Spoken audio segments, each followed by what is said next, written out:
Welcome to the Ultimate Coach Podcast, Conversations from Being, inspired by the book, The Ultimate Coach, written by Amy Hardison and Alan Thompson. Join us each week with the intention of expanding your state of being, and your experience will be remarkable. Remember, this is a podcast about being. It is a podcast about you. To explore more deeply, visit theultimatecoachbook.com. Now, enjoy today's conversation from Being. Hello, Stephen. How are you? It's been a while. It has. We had a few minutes before we hopped onto the recording here. It's been a while, and we both discovered that a lot of life has happened since we've seen each other. It's good to see you. Good to see you. Your energy feels great, by the way. I love your state of being. Sounds like a good topic for today. Or something like that. Yeah, it sounds appropriate. I mean, isn't it amazing when two people come together that are present? Mm-hmm. And not to go off on a tangent, but there's like this third space. I call it the third space. And so you and I have a unique presence to get. We have our own presence. You're bringing your presence and bringing mine. And there's a creation that I call the third space that gets created from our presence. And that's so potent to feel into that, like the synergy of two people being present together, right? Mm-hmm. Yeah. I literally could feel that in my soul as you were bringing my awareness to that. Yeah. Well, it's what you do. I mean, this is what you do day in and day out. I think whether you're with a client or interviewing someone like this on a podcast or being with your girls. Yeah. There's this space that we have that is unique. And I love the uniqueness of that. Yeah, definitely. And as you mentioned clients, I'm thinking about you and how long you've been in the leadership space and how you've elevated the souls of leaders. Tell me, what is it that they're seeking when they come to you? Well, like all of us, I think people have what they think they're seeking, which is often an automatic kind of dialogue or something that's familiar, right? That I think I want. And then there's what we really want at an authentic self level. And so in my work, and I think like in your work, this work of elevation of the soul or evolution of the soul, it's like, all right, let's get beyond the layers of what I think I want and get into the heart of the matter of what I really want. And so people often think, to answer your question, they might think they're seeking more on the goal line, which of course there's nothing wrong with, accumulation on the physical level of wealth or a larger business or a new position or a degree or a new relationship or all of these things that are extrinsic. And again, that's part of the journey. But in the conversations with me, oftentimes we'll get into what's underneath all that, which is really something even more simple, which can be just presence. I want to be joyful. I want to be happy. I want to be generous with my spirit. So, and the beautiful thing about that, as you know, is when a person steps into that presence, then these results, these goal line things become more graceful and attaining. So it's not about not wanting those things or anything like that. It's just about what's the approach. Yeah, that's true. It's like, I love how you identify that they're coming to you in a certain mind space, and you take them into their heart and soul space so that they find out what they don't know. That's what I heard you say. Yeah. And I think, so for me, of course, there's no part of me that would inflict on anybody what I think that they want. Like, that's not for me to do, but it is for me to be present in a way of listening that I can hear not just the content of what somebody wants, but what's the contextual nature of what that person really wants as a presencing, which is why I'm so stoked that you're leading these podcasts and that this whole movement is been inspired and seems like in a way it has a life of its own, right? The being movement is just exactly what you said. It definitely has a life of its own, and in such a beautiful way. I would say it's viral, but it's the kind of virus that people actually want and require. And it's inspired by someone we love so deeply, Yeah. Steve Hardison. Yeah. How did you meet him? Well, like any Steve Hardison story, there's the long version and there's the short version. Well, we got 45 minutes. Yeah, well, the shorter version of the longer version is I was a student at the University of Santa Monica and graduated in 2002. And there's a ritual at the university at the end of the year. There's a student of the year. And so in 2002, I was chosen as the student of the year. In 2001, Steve Hardison was chosen as the student of the year. So he did a 5-minute speech at my graduation, which I talk about in the book. And the speech was really one of presence. There wasn't any real content in the speech. In fact, I think of the 5 minutes, as I recall, Steve stood on the stage and said nothing, but just beamed his loving out into the audience. And so I think the final words of his very short speech was something like, "I love you." And he meant it. And I heard those words and felt those words, and I had to meet him. So I met him. And we have been in each other's orbit ever since, going back to 2002. Wow, 20 years. Yeah.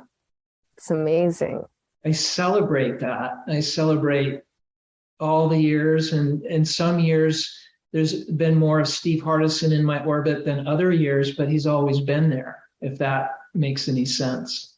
He's always there, right? Because his love is so big and, we're not really separated anyway. We're all part of the oneness.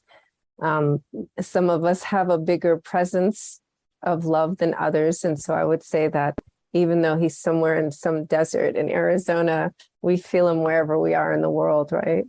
For sure. And that's what my experience of being has been. So would you say that that's when you were more aware of who you were being, and was it more inspired from your studying at the university, or was it in the conversations that I'm sure that you've had over the years? Was he your coach at one point? Mm-hmm. Yeah, we did 2 different agreements together. And, I think one of the things, and I think Steve would echo this, is,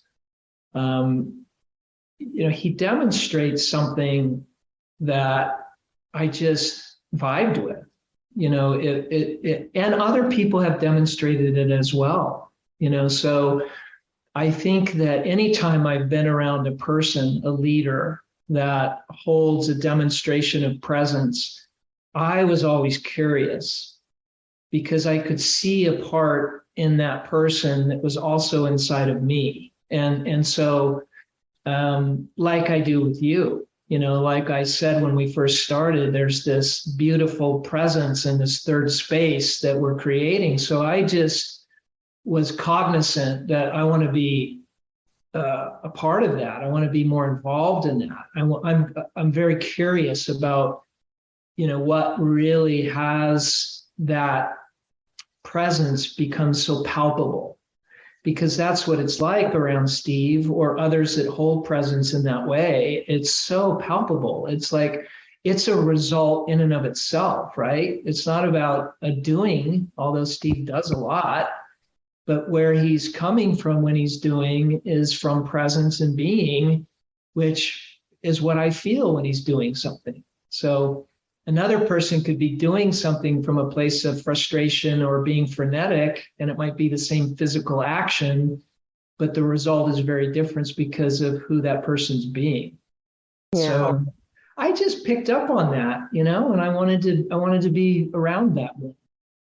Yeah. I wanna dive a little bit and break down when you talk about presence, because there's presence like I'm here, and there's presence like I want to be here, right? But it's like your spirit is in one space. I think that's what you were talking about, where someone does something out of frustration, right? Your spirit is in one place and your physical body is in another place. And then there's presence, like what we started this conversation talking about. There probably is another variation of presence, but let's just deal with those three.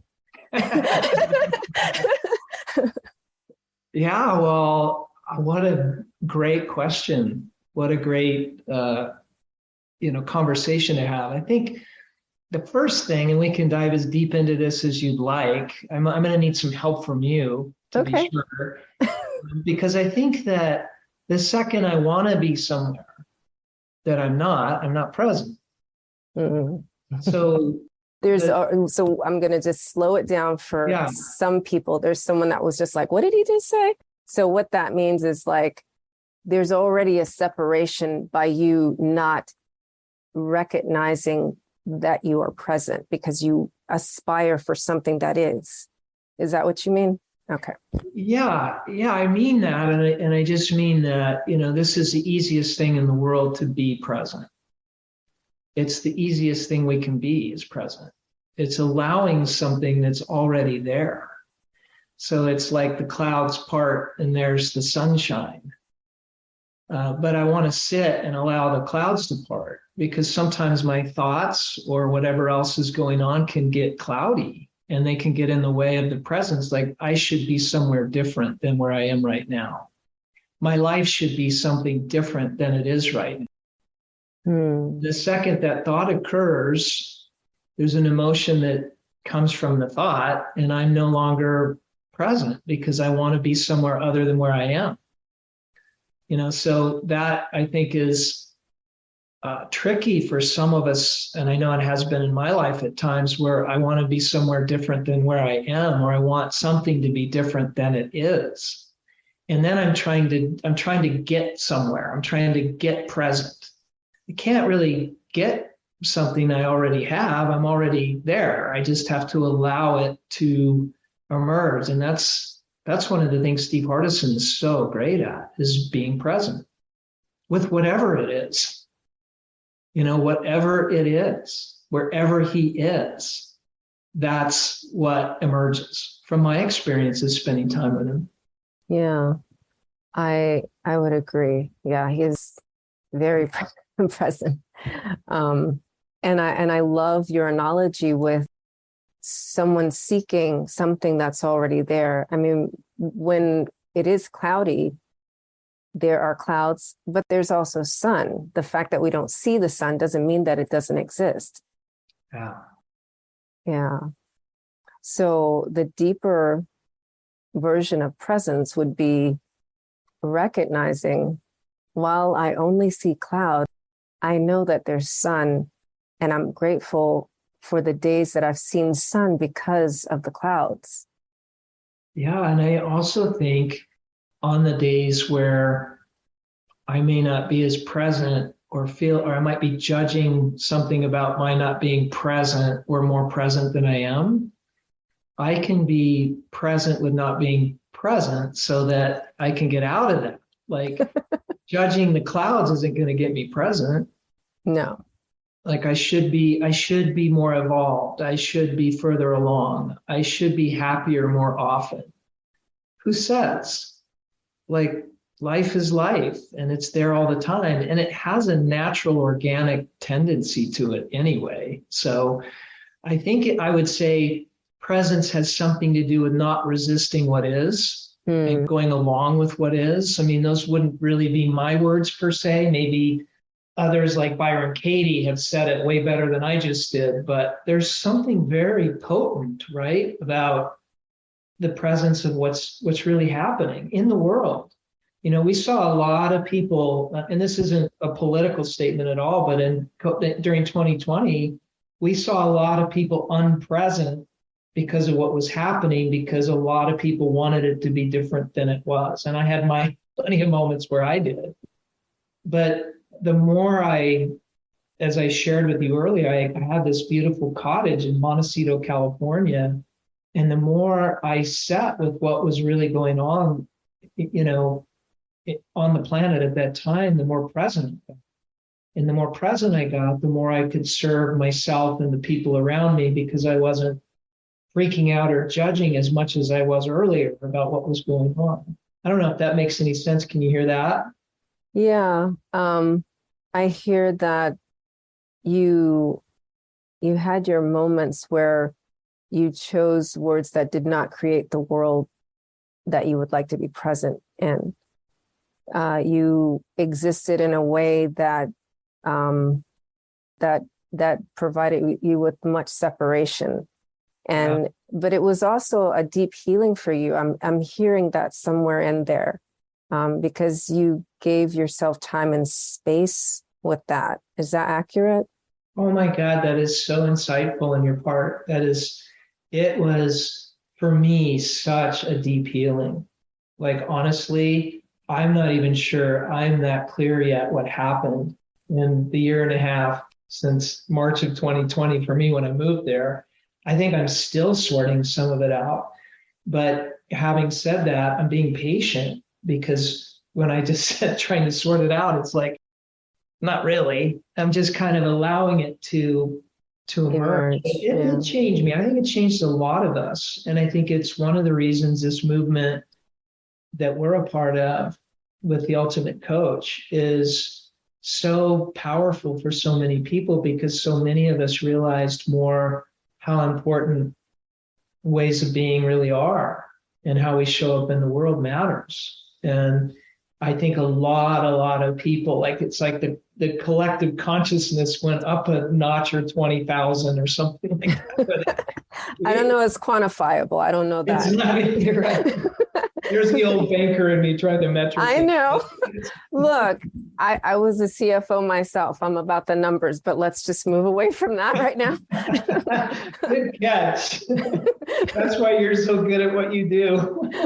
Thank you, Steve. But a movement, like an expansion, it's just so much, there's so much happening in that way. It really is a movement.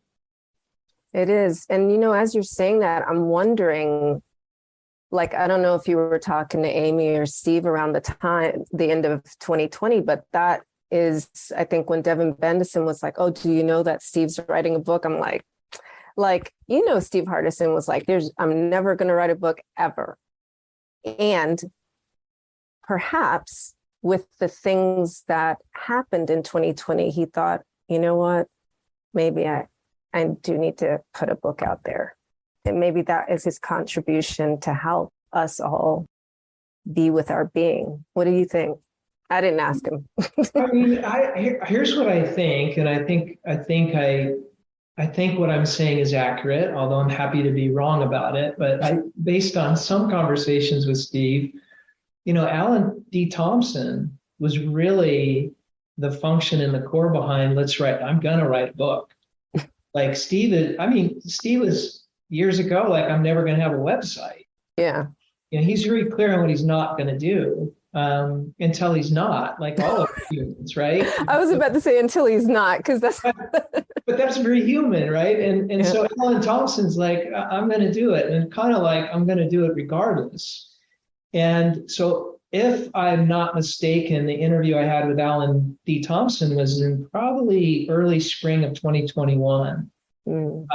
And yeah, so he was, I don't know how many hundreds of hours he spent talking with people and doing the preliminary interviews for the book. And then, like anything graceful and magical, I think Steve then was really, I don't know if the right word is concede to the vision, but maybe it is. Maybe it is that he decided to go along with the vision, and then it just kind of grew. Like any great leader, I'm going to pivot a little bit, but like Dr. Martin Luther King, He did not want to lead the freedom marches.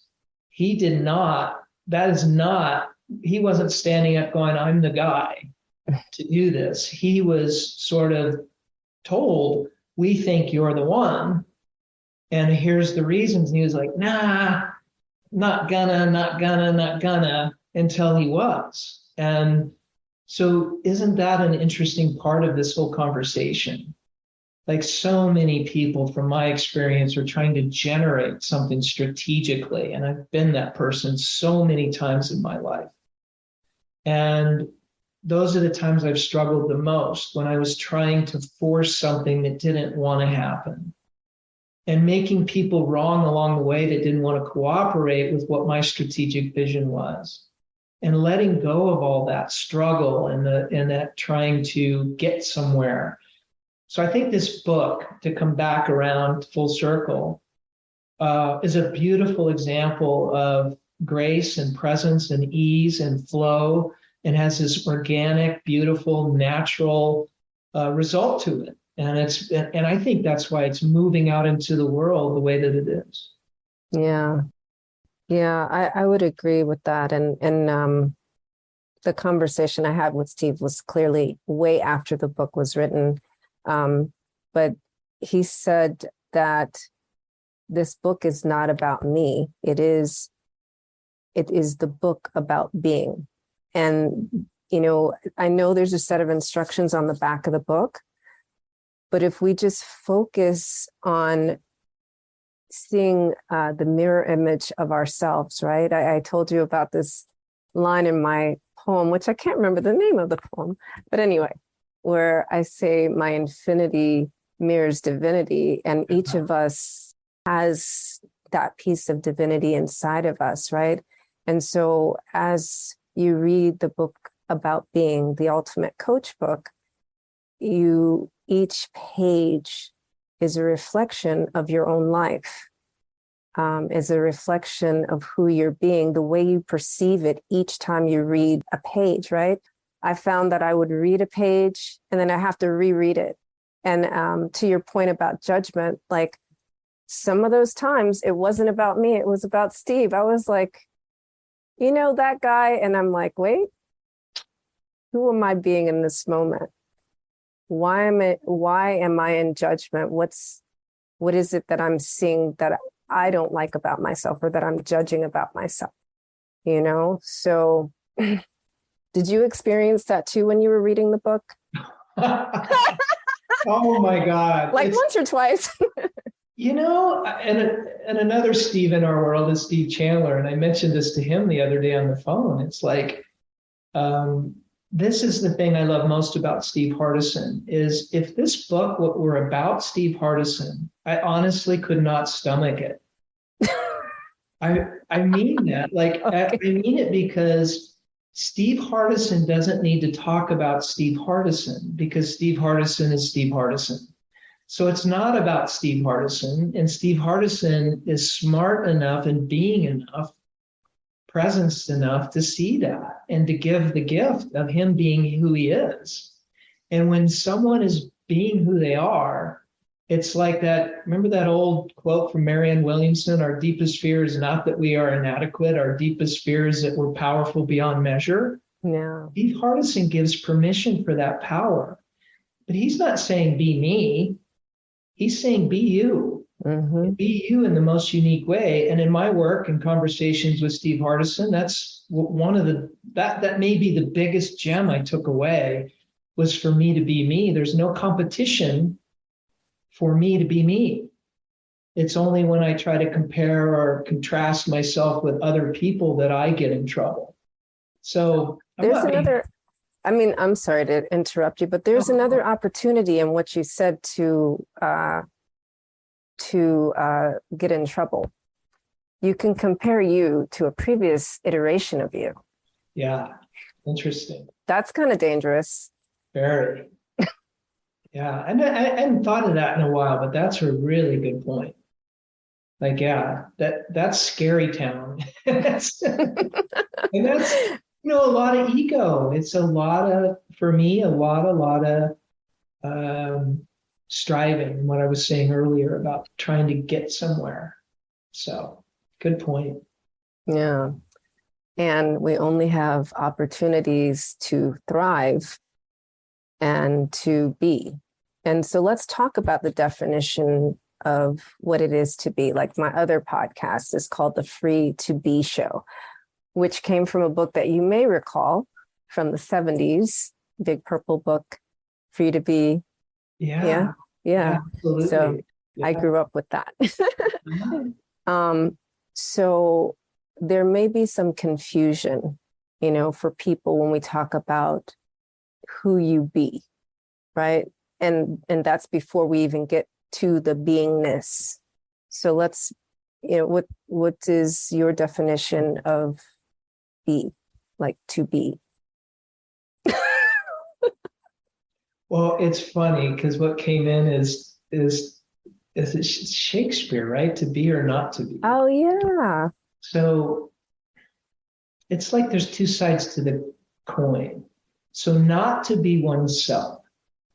We'll start with that. If I'm not being myself, who am I being? Some other version of myself, some familiar patterning of myself through my upbringing. And somebody told me I should play it small to not be me. So to understand what it means to be, one really just has to allow the most authentic part of oneself to emerge. It's like a breath.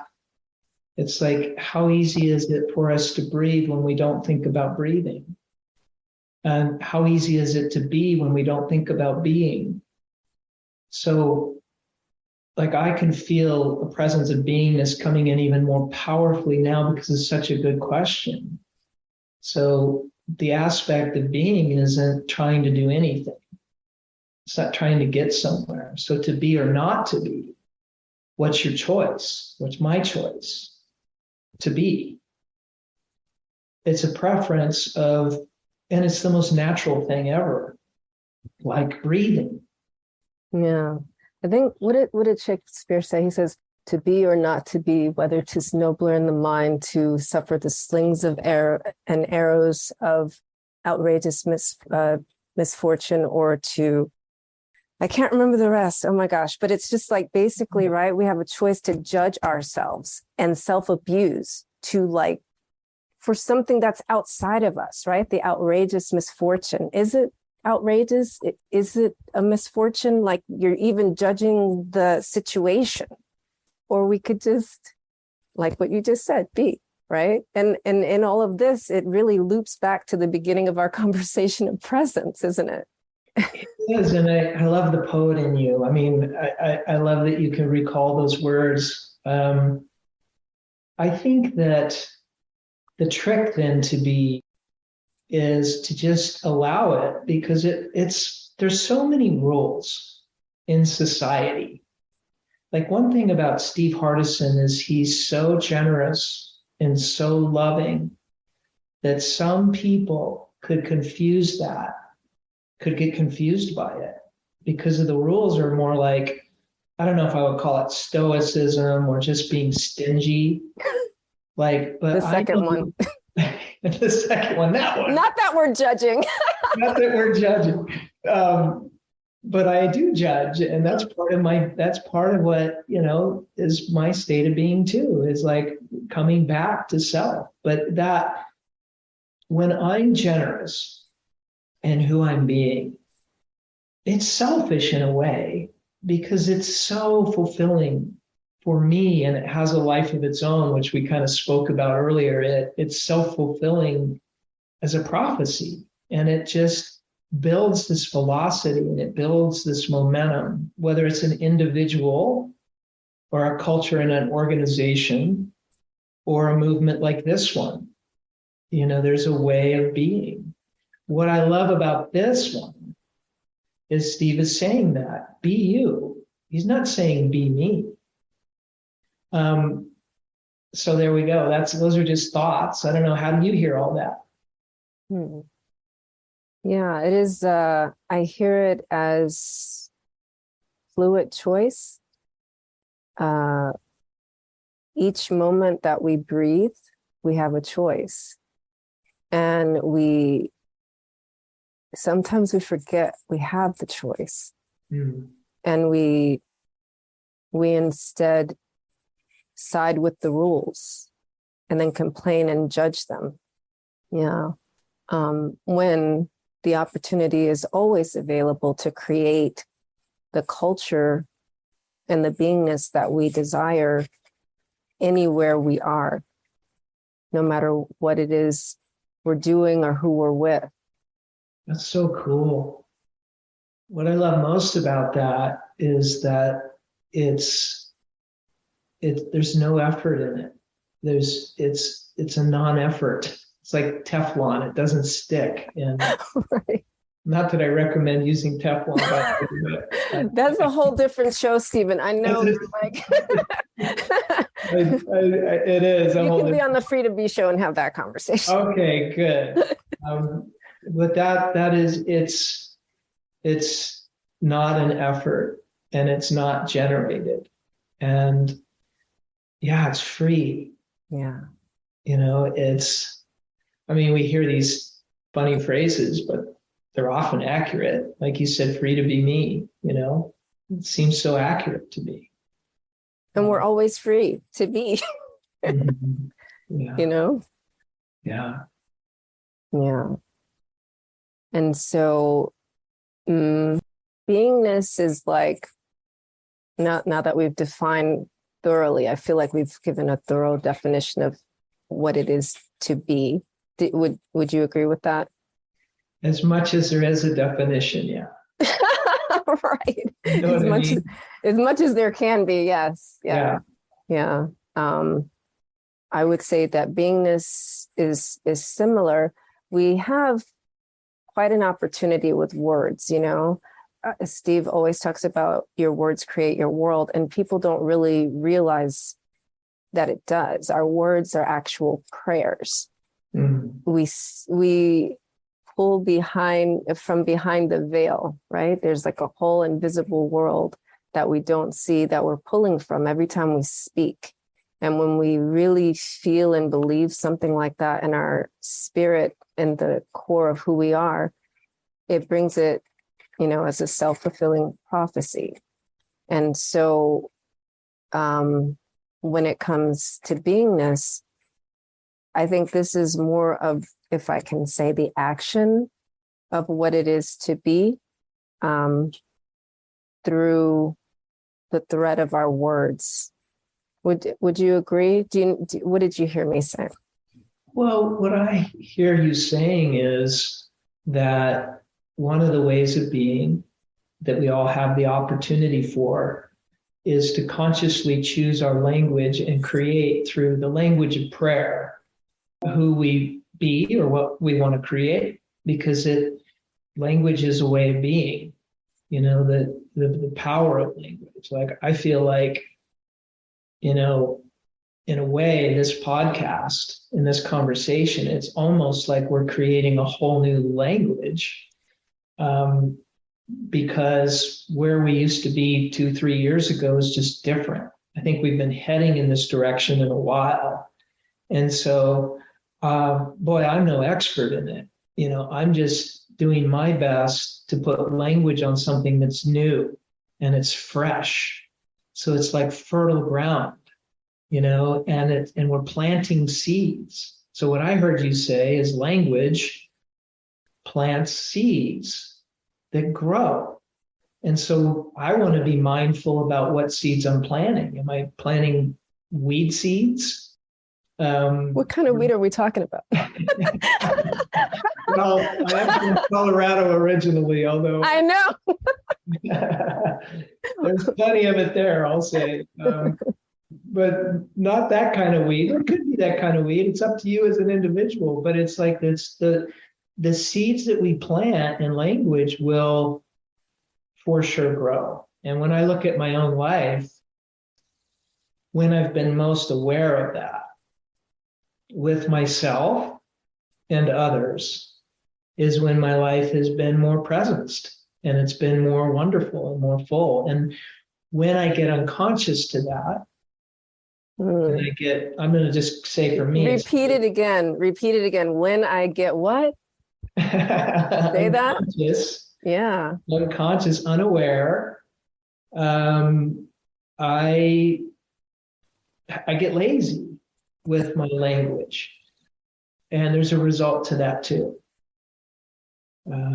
So all a part of the movement, the Ultimate Coach book, what Steve Hardison has put into the world. Not a big part of the book, but one chapter in the book is about documents. Mm-hmm. And I did a document when I worked with Steve Hardison.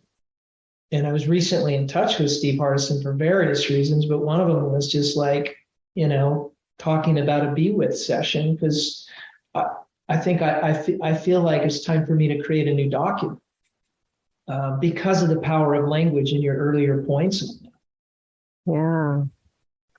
Yeah. It's so true. And just to be clear for listeners who may not have, yet read the entire book or worked with Steve Hardison directly, the document is a process. It's not it's not a couple of pages of declarations. It's a process.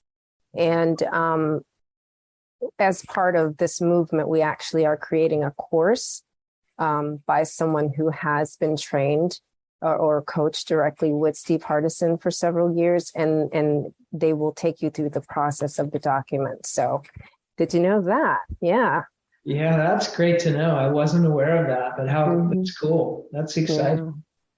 And I love, that you feel the need to refresh your document and go through that process again, because we're not stagnant, right? Like we've been saying that the whole conversation. We're fluid.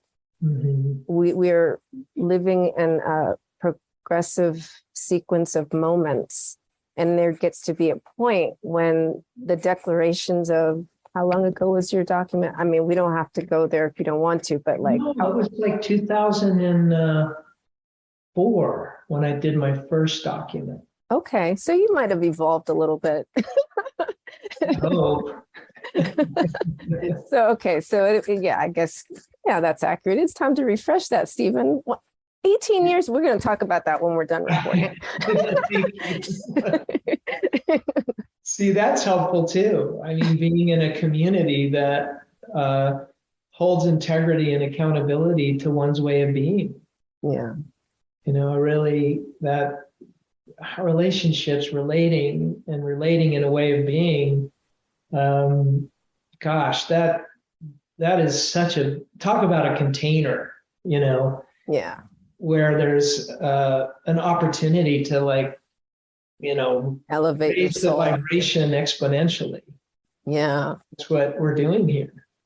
We really are. It's funny because when I met you, when I was in CFJ and you were one of the faculty members, my declaration, my only declaration at that time was to be part of elevating the collective consciousness.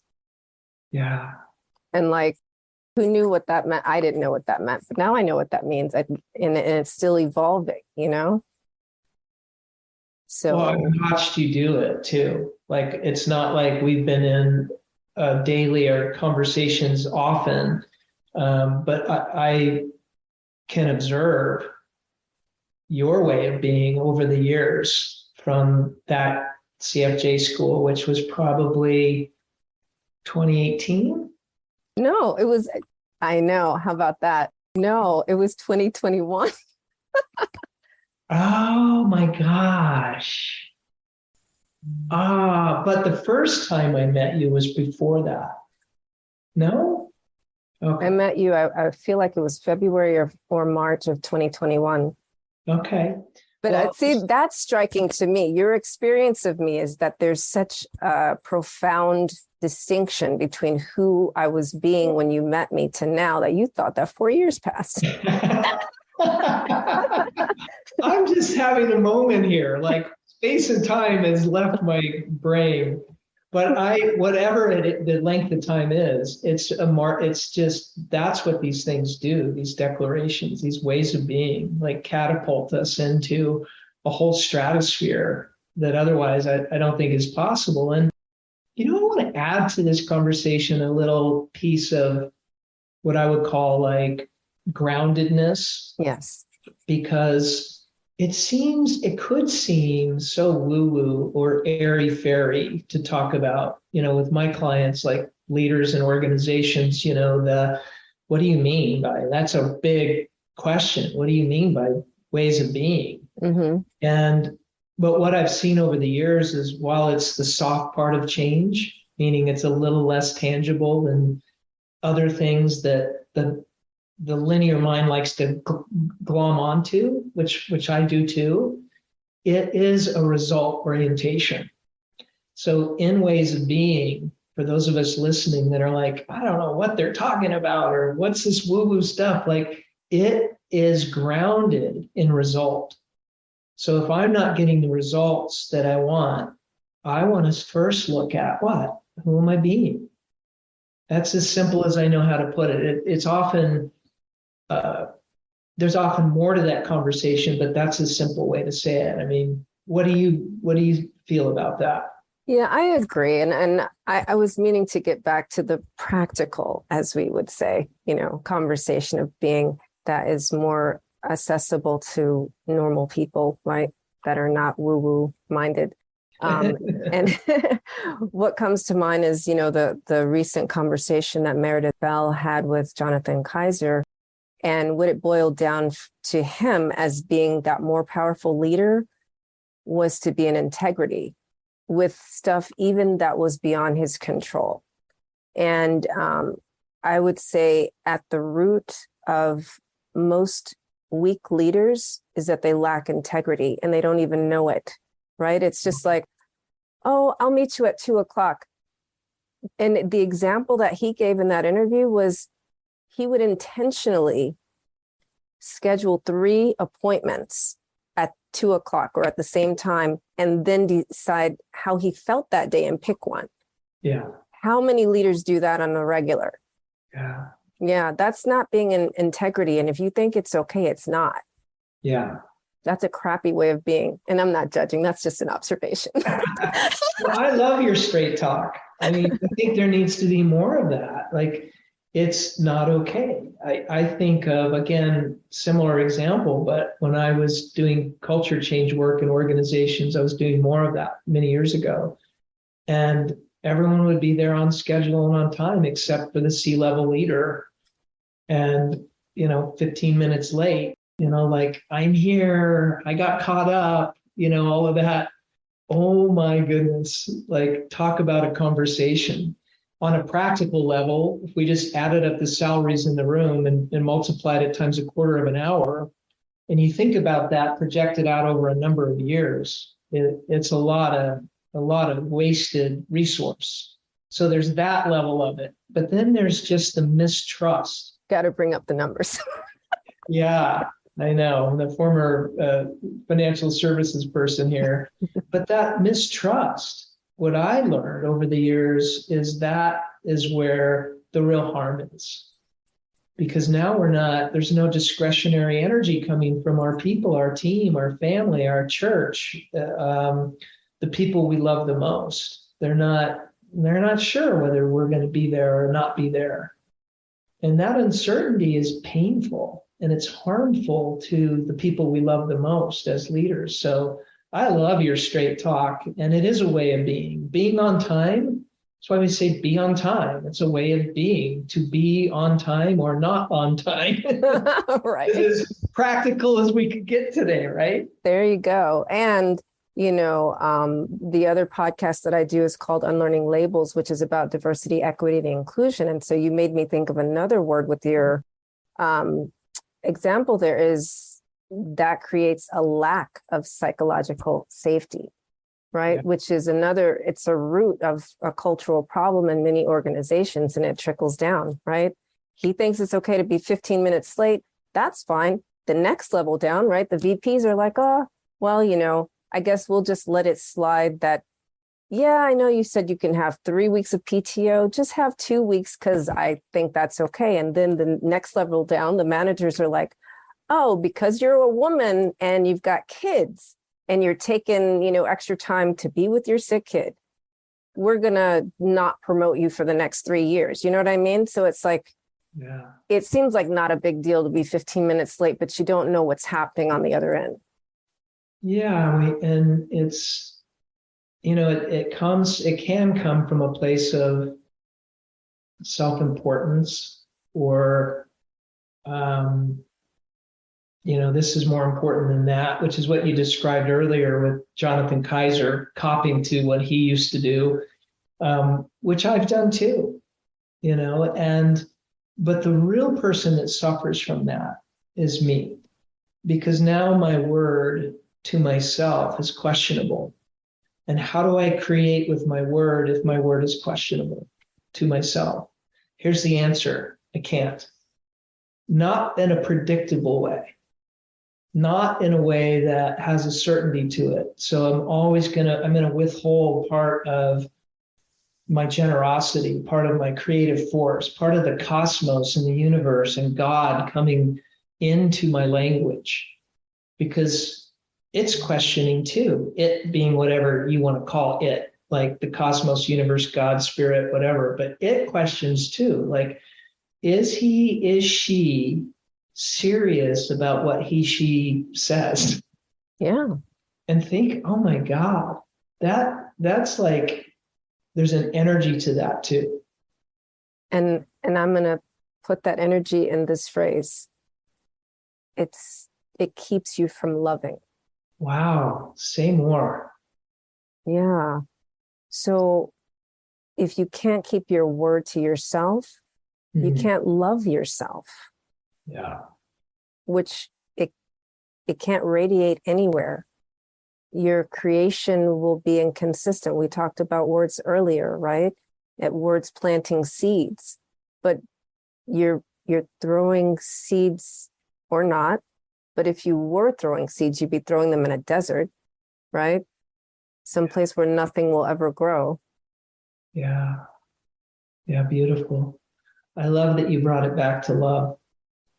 Back in 1998, I was working with a company called Enlightened Leadership. And that company doesn't exist any longer, but for a while it was really powerful force on the planet. I give thanks to Ed Oakley and Doug Krug for their work, because we were walking into organizations at the time and we talked about love. We talked about love being the most powerful source of energy we have, and to bridge the gap from love to a result it takes a certain consciousness to do that. And so Meg Wheatley was one of the Leadership in the New Science, I think, was the book that she wrote many, many years ago, which brought that forward.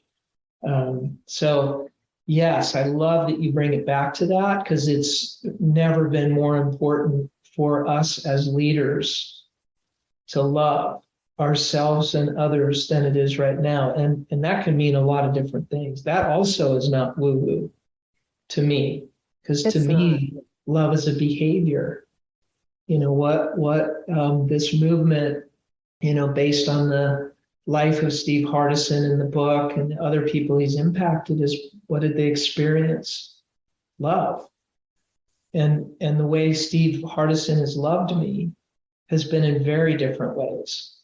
Sometimes he's been very tender with me. Other times he's not been so tender with me. He's been more clear with me. And those were clear. When you say that, I'm sorry, I had to laugh because I'm thinking about when he was clear with me. It was really kind of, Was it jolting? Yes, that's a great word. Yeah. What word would you put on it? I kind of snuck a word in there, but what would your word be? I'll put it this way. We were walking down the street and these women pulled over and they were like, "Are you okay? Do you want to get in the car with me?" Because they didn't want me to walk with him anymore. So jolting is good. But people's outward perception of, observing us looked like I was unsafe. Yeah. But at that moment, I actually felt quite loved, Yeah. Yeah. I believe, and this is a tricky one, so I invite each of us to be careful where we try this. But I think we can say just about anything to anybody if there's enough love in it. But that's the trick, because love is a way of being, and there's layers to it, I believe. And so your earlier point, like to bring it full circle on that relationship with my word, your word to you, yourself. Can't love yourself if you break your word to yourself. How do I love other people then? How do I bring more love through my body, my eyes, my heart, my soul? How do I do that? Anyway, so love is potent, and I know that you felt loved in that moment. It sounds to me, and from the outside looking in, these ladies are like, hey, do you want to ride? You don't look happy right now. Let's take you away from this. But it sounds to me like what you're saying is you didn't want to go anywhere. Yeah.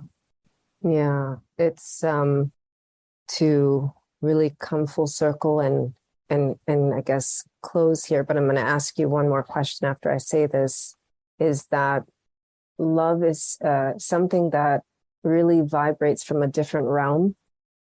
And that's why your words are prayers, because you're pulling from a soul level. You're pulling from the creation level, the depth of, like I say, our infinity, so that we can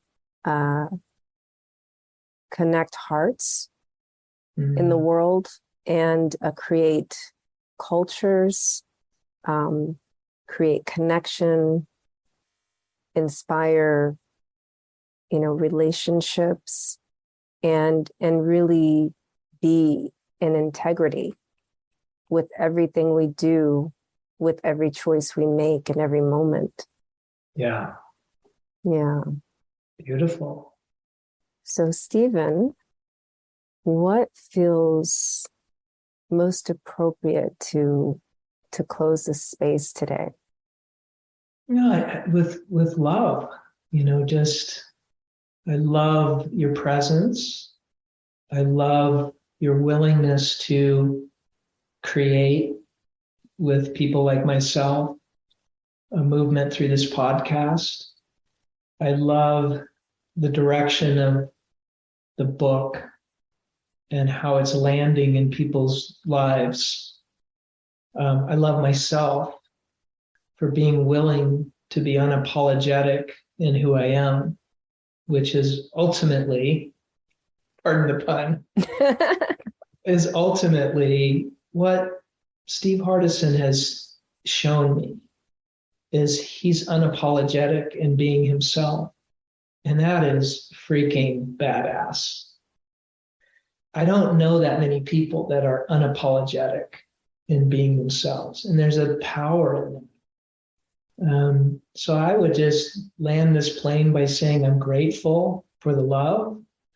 I'm grateful for the conversation. I'm grateful we went from high in the sky with clouds and sun to on the ground with being on time.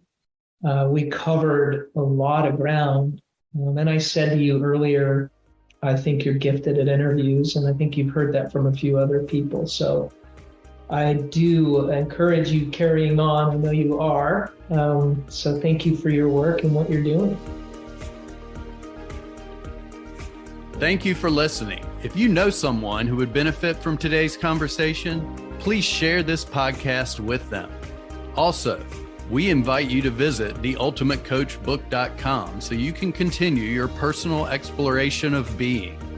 There you will find links to join our wonderful community, get your own copy of the Ultimate Coach book, and more. Simply go now to www.theultimatecoachbook.com. That's www.theultimatecoachbook.com. The link is also available in the show notes. We appreciate your support. Be blessed. Be you.